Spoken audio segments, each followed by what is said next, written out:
As we progress towards understanding monetary policy, we need to learn about the entity that is responsible for managing the money supply. Across the world, they're called central banks. In the US, the central bank is called the Federal Reserve or the Fed.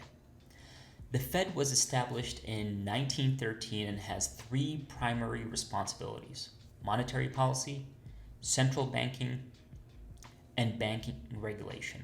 The role of the Federal Reserve as a central bank means that it acts as the bank for banks. It supports other banks and provides them liquidity when needed. It is also where banks hold their reserves, called federal funds. Therefore, the Federal Reserve is an intermediary allowing banks to lend to each other to make sure each bank meets their reserve requirement on a daily basis. When one bank lends to another bank, they charge them interest, and this interest is called the federal funds rate. If banks cannot find another bank to lend to them, they can borrow money directly from the Fed. These are called discount loans, and the rate charged on them is called the discount rate. The difference between the two rates is that the Fed funds rate is market driven but is influenced by the Fed, whereas the discount rate is decided by the Fed.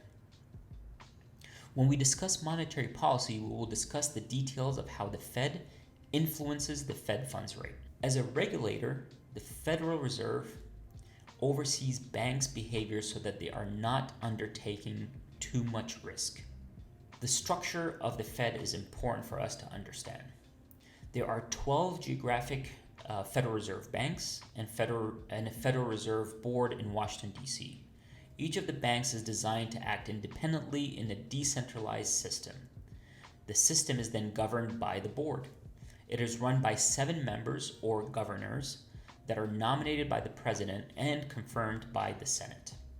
Each board member is appointed to a 14-year term that is non-renewable. The president also appoints a chair and vice chair that serve 4-year terms that are renewable just only once. The chair and the vice chair must be part of the board as well. All board members are going to be part of the FOMC, Federal Open Market Committee. This is the entity that decides on monetary policy for the United States.